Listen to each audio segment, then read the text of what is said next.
सांवेर के किसानों को मुआवजा दिलवाओ तो माने कि आप मंत्री हो, नहीं तो आप जिस तरीके से आपने वोट को बेचा अपने स्वार्थ के लिए, किसान के लिए क्या किया आपने? बिजली के बिल जो किसानों के बढ़े हुए हैं, जो कमलनाथ ने कम किए थे, वो माफ करवाओ पूरे, तब तो हम माने कि तुमने जो अपना वोट बेचा उसका कुछ मर्म है आप में। मैं मानता हूं कि बीजेपी के लोग चुनावी आयोजन करते हैं, बड़ी बड़ी सभाएं करते हैं। मुख्यमंत्री अभी आए थे, कई लोगों का खाना हुआ, प्रशासन हाथ बांध के नौकरों की तरह खड़ा रहा। पुलिस और टीआई हाथ बांधकर पुलिस विभाग के लोग नौकरों की कार्यकर्ताओं की तरह खड़े रहे। और एक राष्ट्रपति की श्रद्धांजलि सभा में आपने 40-40 लोगों पे मुकदमे लगा दिए, 50-50 लोगों के और अन्य नाम लिख दिए। ये अन्याय कांग्रेस पार्टी सहन नहीं करेगी। और मैं पुलिस प्रशासन को चेताना चाहता हूं कि समय बदलने वाला है। 42 दिन, ये 7-8 दिन का मंत्री बचा है तुलसीराम सिलावट, और 42 दिन में सरकार जाएगी। जिस अधिकारी कर्मचारी ने अपनी दायित्व का निर्वहन नहीं किया और हठधर्मिता की और बीजेपी के झांसे में आके कार्यकर्ता के रूप में काम किया, वो याद रहे। मैं तो थोड़ा सरल आदमी हूँ, पर प्रेमचंद गुड्डू की चक्की बहुत आटा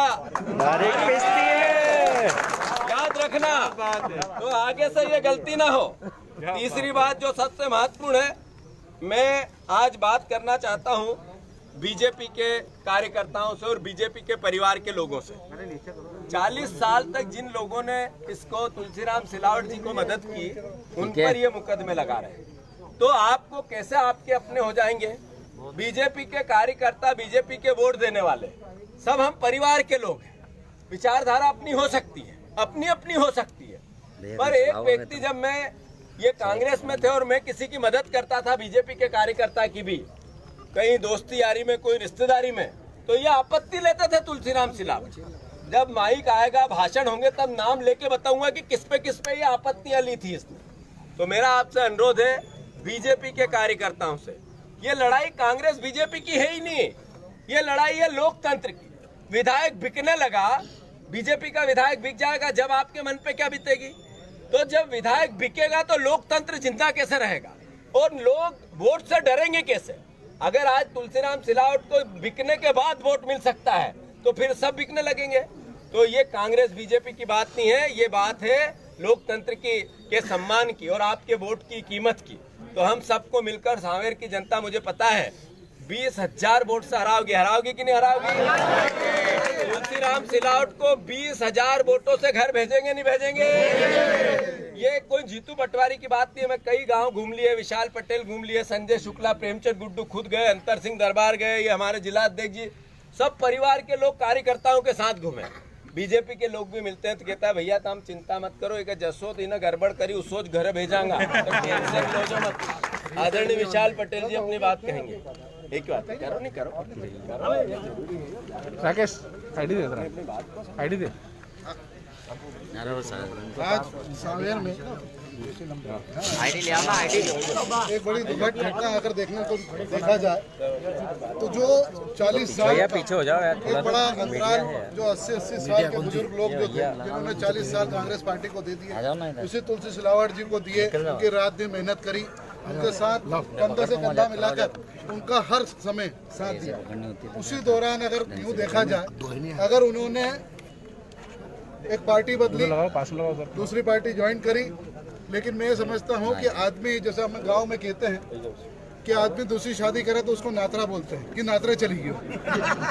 लेकिन जिस प्रकार से जो लिस्ट आज बनी और ये लोगों के ऊपर कायबी हुई, ये तुलसी सिलावट जी तो ठीक ही ठीक है, लेकिन जब नातरा वाली जो घरवाली रहे उनका साथे कोई छोरा छोरी जाए तो कहीं बोला बाखड़ी आई तो यह लिस्ट सब आखड़ियाना ने बनाई थी। तो मैं समझता हूं कि जिस प्रकार से जो दुर्भावना पूर्वक ये कार्य हुआ है, ये बहुत निंदनीय है। और रही बात आते हुए समय में आपके साथ जिस प्रकार से ये उनकी फितरत थी तुलसी सिलावट जी की, आदतन अपराधी नाम लेते हैं कि मैं मेरे आका के कारण गया हूँ, कोई आका के कारण नहीं गया, यहाँ तो सिर्फ गांधी जी के कारण गए हैं। तो मैं खुली चुनौती देता हूँ उस सांवेर के समस्त जनता के रूप में, मैं भी यहाँ कहीं ना कहीं एक इस परिवार का हिस्सा हूँ, सामेर परिवार का। मैं खुली चुनौती देता हूँ कि माननीय तुलसी सिलावट जी, जिस प्रकार से आपने छलावा किया है, यहाँ की जनता आपके साथ निश्चित तौर पर न्याय करेगी और जिस प्रकार से आपने जो अन्याय यहाँ की जनता के साथ किया है, इसका सबक आपको सिखा के रहेंगे और हजारों वोटों से निश्चित तौर पर यहाँ की जनता आपको हरा के घर भेजेगी। संजय शुक्ला जिस हिसाब से भारतीय जनता पार्टी के लोग प्रशासन जो कार्रवाई कर रहे हैं हमारे कार्यकर्ताओं के ऊपर, वो इस मुकाबले में ना रहे कि हमारी सरकार नहीं आएगी। 2 महीने में हमारी सरकार आने वाली है। वो हम उन कार्यकर्ताओं की लड़ाई लड़ रहे हैं जो हमारे साथ वर्षों से हमारे साथ में रहे और हमेशा रहे, और हम तो डरने वाले नहीं है। वो 1 या 100 मुकदमे लगा दें हमारे कार्यकर्ताओं के ऊपर, कोई डरने वाले नहीं है। हम पर विशाल भाई, जीतू भाई पे, गुड्डू भाई, सबके लगातार 4 मुकदमे लग रहे हैं, उससे हम डर नहीं रहे थे। परंतु ये हुआ, हम लोग सब थे, हम पे किसी कार्रवाई नहीं करी। मंत्री तुलसी सिलावट जी, आप सोच लें कि आप आपके हमारे क्षेत्र के अंदर ये आपने काम किया, हमारा जितना कार्यकर्ता, जितना भी आपने मुकदमा किया, ये सब लोग पूरी ताकत से आपको हराने में लगेंगे। और आम जनता के, समाज के लोग, पहली बार देखा समाज के लोगों ने कि हमारे कार्यकर्ता, हमारे बच्चों के ऊपर कार्रवाई की गई और हमारे बुजुर्गों के ऊपर कार्रवाई। जो लोग पाँव से चल नहीं पा रहे थे, 70 से 80 साल के बेचारे परमार साहब, इनके पाँव में लगी हुई है, वो एक सोने बैठे हुए थे, साकला जी, उनके ऊपर कार्रवाई होती है। ये कार्रवाई जितनी करना उतनी कर ले, तो सरकार आपकी कांग्रेस बनने वाली है और बंजो गुड्डू जी 1000 मतों जीतेंगे। आम जनता समझ गई है कि आप बिके हुए हो, तो बिकने के बाद आप जनता के पास वोट मांगने जाओगे, एक वोट 7-8 हज़ार रुपये आपने बेच दिया, तो वो आपको एक जना वोट देने वाला, हम हजारों मतों से जीतेंगे और कांग्रेस सरकार बनेगी और आदिम गुड्डू जी मंत्री बनेंगे हमारे। तो फिर बताइए, गुड्डू बैग ले लो ना, राइट ले लो, गुड्डू बैग दो यार, दो पकड़ो ना इधर, सतीश आना यार आगे। एक मिनट